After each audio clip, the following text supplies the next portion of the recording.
Hello everyone. তো পঞ্চমীর অনেক অনেক শুভেচ্ছা জানাই সকলকে। তো আমি আজ বেরিয়েছি আবার পুজো দেখতে। তো এসেছিলাম রথখোলা সবার আগে। তো দেখো প্যান্ডেলটা কি সুন্দর করেছে। তো এই দেখতে দেখতে চলো ভেতরে যাই। তো আজকে পঞ্চমী দেখে মনেই হচ্ছিল না এত ভিড় চারিদিকে। আগে কিন্তু শিলিগুড়ি এত ভিড় হতো না, জানো তো, মানে অ্যাটলিস্ট চতুর্থী পঞ্চমীতে। তো দেখো মায়ের মুখটা কি সুন্দর লাগছে। তো বাইরের দিকে না মেলা বসেছিল, তো ওখানটায় আমরা একটুখানি দাঁড়ালাম, একটু ফটো ক্লিক করলাম। আর এই যে দেখো মামামের সাথে কিন্তু একটা নতুন দিদি, ওটা হচ্ছিল মৃত্তিকা দিদি মামামের। তো এখানে একটু আইসক্রিম খাচ্ছিলাম। তো এরপরে অন্য জায়গায় গিয়েছিলাম। এবার এইখানটায় দেখো আমরা বুঝতে পারিনি এটা বিশাল বড় লাইন ছিল, খুব সুন্দর প্যান্ডেল বানিয়েছিল, কিন্তু ভেতরে আর ঢোকার সাহস করতে পারিনি, এতখানি ভিড়।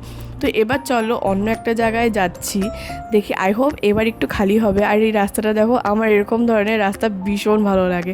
তো চলে এসে সূর্যনগর মাঠের সামনে। তো একটা ছোট্ট পুজো হয়েছে, আর কিন্তু ভীষণ সুন্দর হয়েছে। চলো ভেতরে যাই। দেখো ছোট্টর মধ্যে কত সুন্দর। আর এগুলো সব ঠোঙা বলে না, ওগুলো দিয়ে বানানো, ভীষণ সুন্দর লাগছিল। আর মায়ের মুখটা দেখো কি সুন্দর লাগছে দেখতে।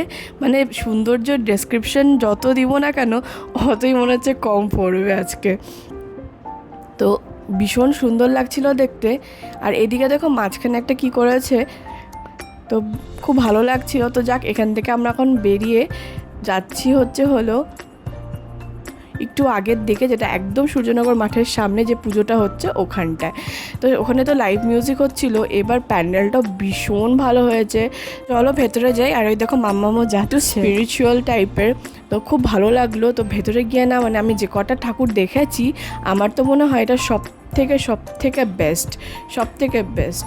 তো চলো তোমাদেরকে একটু ঘুরে দেখাই যে প্যান্ডেলটা কি সুন্দর করেছে ভেতর থেকে। মাকে তো ভীষণ সুন্দর লাগছেই, সাথে চারিদিকটা এত সুন্দর লাগছে, আলোয় আলো হয়ে আছে চারিদিকটা, ভীষণ সুন্দর। যখন যদি একান্তে এখানে টাইম স্পেন্ড করা যায়, কোনো মন্দিরের চেয়ে আর পিসফুল জায়গা থেকে কিন্তু কম না। তো চলো এখান থেকে এখন বেরোই যাই। আমাদের গাড়ি যেখানে দাঁড় করানো আছে, তো একটু হেঁটে হেঁটে যেতে হচ্ছে। তো এখন এখান থেকে বেরিয়ে গেছি। এবার সবার পেয়েছে খিদা। এবার বলো বেরোবো পুজো দেখতে, আর কিছু খাবো না। তো এখন আমরা মোমো খেলাম, এরপরে বাড়ি যাব। ভালো লাগলে আজকে ভিডিওটা অবশ্যই একটা লাইক করে দিও। বাই।